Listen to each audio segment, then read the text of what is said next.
ಎಲ್ಲರಿಗೂ ನಮಸ್ಕಾರ. ಇವತ್ತೊಂದು ಒಳ್ಳೆ ಅದ್ಭುತವಾದ ಒಂದು ಸಿಹಿ ತಿಂಡಿ ಮಾಡ್ಕೋಣ. ಮಾವಿನ ಹಣ್ಣಂದರೆ ಯಾರಿಗೆ ಇಷ್ಟ ಇಲ್ಲ ಹೇಳಿ, ಪ್ರತಿಯೊಬ್ಬರಿಗೂ ತುಂಬಾ ಇಷ್ಟಪಟ್ಟು ತಿಂತಾರೆ. ಮಾವಿನ ಹಣ್ಣು ಸೀಸನ್ ಮುಗ್ದೋದ್ರೂ ಸಹ ಮಾವಿನ ಹಣ್ಣು ಸಿಕ್ತು.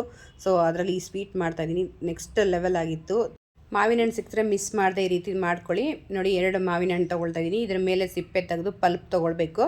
ನೋಡಿ, ಪಲ್ಪ್ ತೊಗೊಂಡಿದ್ದೀನಿ. ಈಗ ಇದನ್ನ ನುಣ್ಣಗೆ ಅಂದರೆ 100% ನೈಸ್ಗೆ ರುಬ್ಕೊಳ್ಬೇಕಾಗುತ್ತೆ. ಇದನ್ನು ಫೈನ್ ಪೇಸ್ಟ್ ಮಾಡ್ಕೊಳ್ಬೇಕಾಗುತ್ತೆ. ನೋಡಿ, ಈ ರೀತಿ ಒಂದು ಬೌಲ್ಗೆ ಹಾಕೋಣ.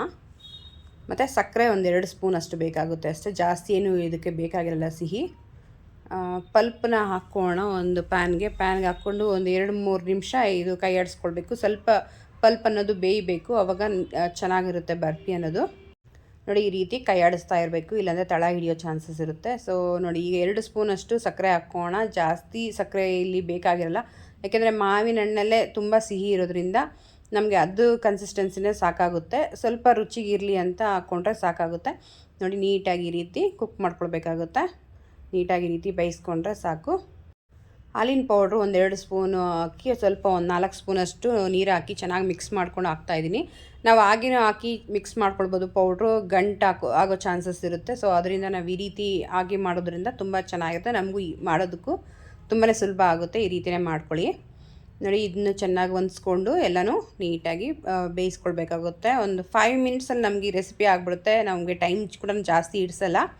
ಮ್ಯಾಂಗೋ ಪಲ್ಪ್ ಎಷ್ಟು ತೊಗೊಂಡಿದ್ವೋ ಅಷ್ಟೇ ನಾವು ಇಲ್ಲಿ ಒಣಕೊಬ್ಬರಿನೂ ಸಹ ತೊಗೊಳ್ಬೇಕಾಗುತ್ತೆ. 1 ಕಪ್ ತೊಗೊಂಡಿದ್ವಿ, ಇದಕ್ಕೂ 1 ಕಪ್ಪು ಒಣಕೊಬ್ಬರಿ ತೊಗೊಂಡು ಈ ರೀತಿ ಚೆನ್ನಾಗಿ ನೀಟಾಗಿ ಮಿಕ್ಸ್ ಮಾಡ್ಕೊಳ್ಬೇಕಾಗುತ್ತೆ. ನಾವು ಹಸಿ ಕೊಬ್ಬರಿನೂ ಸಹ ಯೂಸ್ ಮಾಡ್ಕೊಳ್ಬೋದು. ಹಸಿ ಕೊಬ್ಬರಿ ಯೂಸ್ ಮಾಡೋದ್ರಿಂದ 1 ದಿನ 2 ದಿನ ಇಡ್ಬೋದು. ಇದಾದರೆ ನಮ್ಮ 10 ದಿನ ಇಟ್ಟರೂ ಹಾಳಾಗಲ್ಲ, ತುಂಬ ಚೆನ್ನಾಗಿರುತ್ತೆ. ನೋಡಿ, ಈ ರೀತಿ ನೀಟಾಗಿ ಮಿಕ್ಸ್ ಮಾಡಿ ಕುಕ್ ಮಾಡಿದ್ಮೇಲೆ ತುಪ್ಪ 1 ಸ್ಪೂನ್ ಅಷ್ಟು ಹಾಕೋಣ. ದೊಡ್ಡ ಸ್ಪೂನಲ್ಲಿ 1 ಸ್ಪೂನ್ ಹಾಕ್ಕೊಳ್ಳಿ, ಚೆನ್ನಾಗಿ ಹೊಂದ್ಕೊಳ್ಳುತ್ತೆ, ನೀಟಾಗಿರುತ್ತೆ. ಬಟ್ ಟೇಸ್ಟ್ ಕೂಡ ನೆಕ್ಸ್ಟ್ ಲೆವೆಲ್ ಆಗಿರುತ್ತೆ ತುಪ್ಪ ಹಾಕೋದ್ರಿಂದ. ತುಪ್ಪ ಹಾಕಿದ್ಮೇಲೂ ಸಹ ನಾವು 1-2 ನಿಮಿಷ ಈ ರೀತಿ ನೀಟಾಗಿ ಕೈ ಆಡಿಸ್ಕೊಳ್ಬೇಕಾಗುತ್ತೆ, ಇಲ್ಲ ತಳ ಇಡುತ್ತೆ ಒಣಕೊಬ್ಬರಿ ಹಾಕಿರೋದ್ರಿಂದ. ಸೊ ಈ ರೀತಿ ನೀಟಾಗಿ ಕೈ ಆಡಿಸ್ಕೊಳ್ಳಿ. ನೋಡಿ, ಎಷ್ಟು ಚೆನ್ನಾಗಾಗಿದೆ. ಇನ್ನು ಸ್ವಲ್ಪ ಹಾಕಬೇಕು. ಇದು ಒಂದು ಉಂಡೆ ಥರ ಆಗುತ್ತೆ. ಅಲ್ಲಿ ತನಕ ನಮ್ಗೆ ಗೊತ್ತಾಗ್ಬಿಡುತ್ತೆ ಕನ್ಸಿಸ್ಟೆನ್ಸಿ ಇಷ್ಟೇ ಬರಬೇಕು ಅನ್ನೋದು. ಇದು ಪರ್ಫೆಕ್ಟ್ ಆದ ಕನ್ಸಿಸ್ಟೆನ್ಸಿ.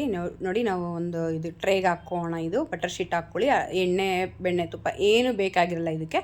ಈ ರೀತಿ ನೀಟಾಗಿ ಟ್ರೇಗೆ ಹಾಕ್ಕೊಂಡ್ರೆ ನೀಟಾಗಿ ಈವನ್ಲಿ ಸ್ಪ್ರೆಡ್ ಮಾಡಿಕೊಂಡ್ರೆ ಆಯಿತು. ಯಾಕೆಂದರೆ ನಾವು ಇದರಲ್ಲಿ ಫಸ್ಟೇ ತುಪ್ಪ ಹಾಕಿರೋದ್ರಿಂದ ಅದೇ ಅಡ್ಜಸ್ಟ್ ಆಗಿಬಿಡುತ್ತೆ. ನೋಡಿ, ನಾವು ಎಷ್ಟು ಕಡಿಮೆ ಸ್ವೀಟು ಬಳಸಿ ಮಾಡ್ತಾಯಿದ್ದೀವಿ. ಎಲ್ಲರೂ ಪ್ರತಿಯೊಬ್ಬರು ಸಹ ಇದನ್ನ ತಿನ್ಬೋದು. ಶುಗರ್ ಪೇಷಂಟವರು ಸಹ ಒಂದು ಬರ್ಫಿ ಅಥವಾ 2 ಬರ್ಫಿ ತಿನ್ಬೋದು ಆರಾಮ್ಸೆ, ಏನೂ ಆಗೋಲ್ಲ. ಯಾಕೆಂದರೆ ನಾವು ಇಲ್ಲಿ ಒಣಕೊಬ್ಬರಿ, ಹಾಲಿನ ಪೌಡ್ರು ಎಲ್ಲ ಹಾಕಿರೋದ್ರಿಂದ ಆರೋಗ್ಯಕ್ಕೂ ಸಹ ಒಳ್ಳೆಯದು. ಮಕ್ಳಿಗಂತೂ ಈ ರೀತಿ ಮಾಡಿಕೊಟ್ರೆ ಮತ್ತೆ ಕೇಳ್ತಾನೆ ಇರ್ತಾರೆ. ಅಷ್ಟು ಚೆನ್ನಾಗಿರುತ್ತೆ. ಮ್ಯಾಂಗೋ ಅನ್ನೋ ಫ್ಲೇವರ್ ಅಷ್ಟೇ ಚೆನ್ನಾಗಿರುತ್ತೆ. ಇದು ಸೆಟ್ ಆಗೋದಕ್ಕೆ ನಾವು ಹೊರಗಡೆ ಇಟ್ಟರೆ 5 hours ಆದರೂ ಮಿನಿಮಮ್ ಇಡಬೇಕು. ಆದರೆ ನಾವು ಫ್ರೀಸಲ್ಲಿ ಇಟ್ಟರೆ ಒಂದು 1/2 hourಗೆಲ್ಲ ನಮಗೆ ಇದು ರೆಡಿ ಆಗಿಬಿಡುತ್ತೆ. ಸೊ ನನಗಂತೂ ವೆಯ್ಟ್ ಮಾಡೋಕ್ಕಾಗಿಲ್ಲ. ಫ್ರೀಸರಲ್ಲಿ ಇಟ್ಟು 1/2 hour ತೆಗೆದೆ. ನೋಡಿ, ಎಷ್ಟು ಪರ್ಫೆಕ್ಟಾಗಿ ಆಗಿದೆ. ನಾವು ಇಲ್ಲಿ ಮ್ಯಾಂಗೋ ಮೇಳಕ್ಕೆ ಹೋದಾಗ ಈ ಸ್ವೀಟು ಮಿಸ್ ಮಾಡೋದಿಲ್ಲ. ಇಷ್ಟಪಟ್ಟು ತೊಗೊಂಡು ತಿಂತೀವಿ, ಅಷ್ಟು ಚೆನ್ನಾಗಿರುತ್ತೆ.